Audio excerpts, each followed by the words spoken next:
नमस्कार, doctor दीक्षाज homeopathy YouTube चॅनलमध्ये तुमच्या सगळ्यांचं स्वागत आहे। आज आपण मेनोपॉज मासिक पाळी बंद होणे याविषयी जाणून घेणार आहोत। ही एक नैसर्गिक प्रक्रिया आहे, पण त्या नैसर्गिक प्रक्रियेत पण शरीरामध्ये स्त्रियांच्या भरपूर सारे बदल घडत असतात, काही त्रास त्यांना जाणवत असतो। तर तो काय असू शकतो हे आज आपण पाहणार आहोत। त्याचबरोबर या त्रासासाठी तुम्ही कोणती होमिओपॅथिक औषधं घेऊ शकतात हे सुद्धा पाहणार आहोत। सो व्हिडिओ कुठेही स्किप न करता शेवटपर्यंत नक्की पहा आणि अजूनही तुम्ही चॅनलला सबस्क्राईब केलं नसेल तर नवनवीन व्हिडिओच्या अपडेटसाठी चॅनलला जरूर सबस्क्राईब करा, बेल आयकॉन सुद्धा जरूर प्रेस करा। आणि हो, तुम्हाला जर ऑनलाईन कन्सल्ट करायचं असेल तर मी माझा नंबर डिस्क्रिप्शन बॉक्समध्ये शेअर केलेला आहे, तुम्ही व्हॉट्सअपद्वारे अपॉइंटमेंट बुक करू शकताय। आता मेनोपॉज मासिक पाळी बंद होणे म्हणजे काय होतं की सलग 12 महिने तुम्हाला जर पाळी येत नसेल तर तो जो कालावधी आहे तो म्हणजे मेनोपॉज। आता मेनोपॉजचं वय नक्की काय असतं तर वयाच्या 45 ते 55 या वयोगटामध्ये कधीही तुमची मासिक पाळी बंद होते, पण ही अशी अचानक घटना घडत नाही, तर त्याचे सुद्धा टप्पे आहेत। त्याचे 3 टप्पे आहेत, त्या टप्प्यांमध्ये ही घटना घडत असते। तर ते टप्पे म्हणजे पेरीमेनोपॉज, मेनोपॉज आणि पोस्ट मेनोपॉज। पण आजकाल बघायला गेलं तर 40 ते 50 वयोगटामध्ये सुद्धा मासिक पाळी जाण्याचे चान्सेस वाढलेले आहेत। कधी कधी 35 ते 40 या वयोगटात जर पाळी जात असेल तर तो प्री मॅच्युअर मेनोपॉज असं म्हटलं जातं। आता आपण बघूया की 45 ते 55 या वयोगटात जेव्हा पाळी जाते तेव्हा ती कोणत्या टप्प्यानुसार जाऊ शकते आणि त्याच्यामध्ये तुम्हाला कोणता त्रास जाणवू शकतो। तर पेरीमेनोपॉज हा जो पिरियड असतो तो खूप महत्वाचा असतो। त्याच्यामध्ये काय होतं की मासिक पाळी जी आहे अनियमित व्हायला लागते। आता ती कधी 2 महिन्यांनी येणे, 3 महिन्यांनी येणे असं होऊ शकतं, कधी कधी 4 ते 6 महिन्यांनी सुद्धा असं होऊ शकतं। तर याच्यामध्ये काय होतं की पाळी अनियमित झालेली असते, पण जे अंडाशय आहे, ज्या ओव्हरीज आहे, ते अंड बनवण्याची प्रक्रिया जी आहे ती करत असतात, पण ती अनियमित करत असतात। त्याच्यामुळे या दरम्यान सुद्धा गर्भधारणा राहू शकते। पण या दरम्यान स्त्रियांना जास्त प्रमाणात गरमी होणे, रात्रीच्या वेळेस खूप घाम येणे, डोकं दुखणे, झोप न लागणे, झोप खूप कमी होणे, चिडचिडेपणा वाढणे, अँझायटी वाढणे, कधी कधी पाल्पिटेशन, धडधड होणे असा त्रास जाणवू शकतो। त्वचा जी आहे खूप जास्त प्रमाणात कोरडी व्हायला लागते, त्वचेची इलॅस्टिसिटी कमी व्हायला लागते।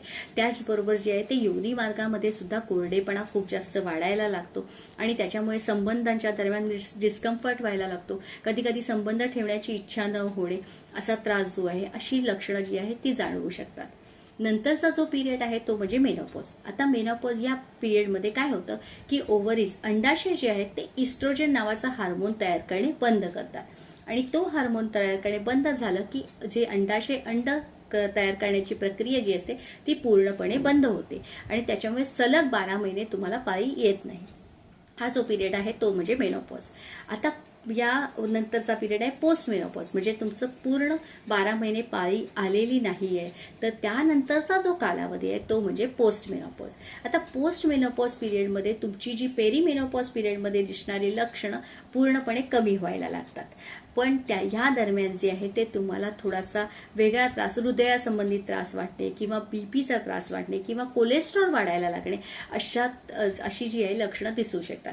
त्याच्यामुळे पोस्ट मेनोपॉज पिरियडमध्ये कधी कधी हाडं ठिसूळ होणे असा सुद्धा त्रास होऊ शकतो। त्याच्यामुळे हाडांची दुखणी चालू होणे, सांधेदुखी चालू होणे असा सुद्धा त्रास जाणवू शकतो। त्यामुळे तुम्हाला म्हणजे पोस्ट मेनोपॉज पिरियड नंतर नॉर्मली वर्षातून एकदा तरी हेल्थ चेकअप करणे खूप गरजेचं आहे आणि प्रत्येक स्त्रीने हे हेल्थ चेकअप ह्या पोस्ट मेनोपॉझल पिरियड नंतर दरवर्षी केलंच पाहिजे। तर आता तुम्हाला हा पेरीमेनोपॉज पिरियड जो आहे त्याच्यामध्ये तुम्हाला जी लक्षणं जाणवतात, एवढा जो त्रास जाणवतो, तो जर जाणवत असेल तर तुम्ही त्याच्यासाठी कोणती होमिओपॅथिक औषधं घेऊ शकता हे आता आपण पाहूया। आणि अतिशय उपयुक्त अशी होमिओपॅथिक औषधं आहेत ती तुमचा त्रास नक्की कमी करतील। तर त्याच्यामध्ये पहिलं औषध आहे सेफिया 30।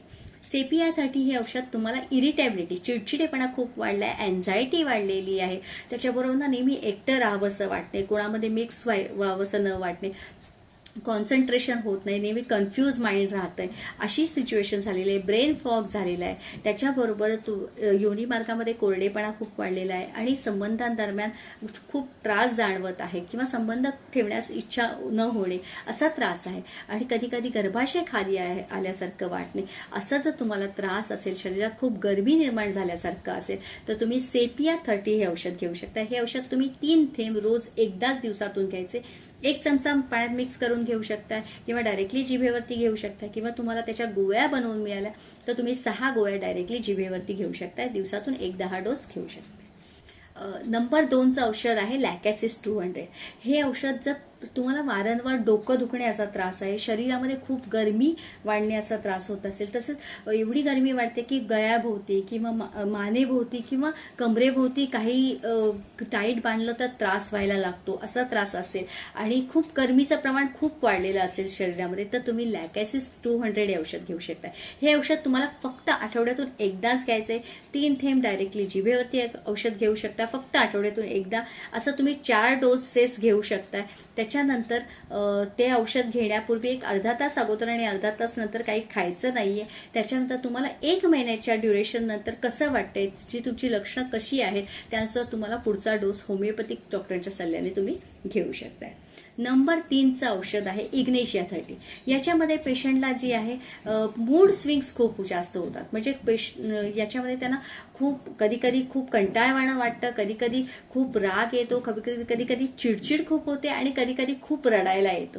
असं जे आहे ते मूड स्विंग्स होत राहतात.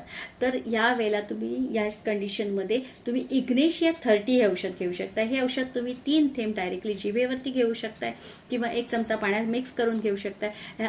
या औषधाचा डोस तुम्हाला फक्त दिवसातून एकदा घ्यायचा आहे.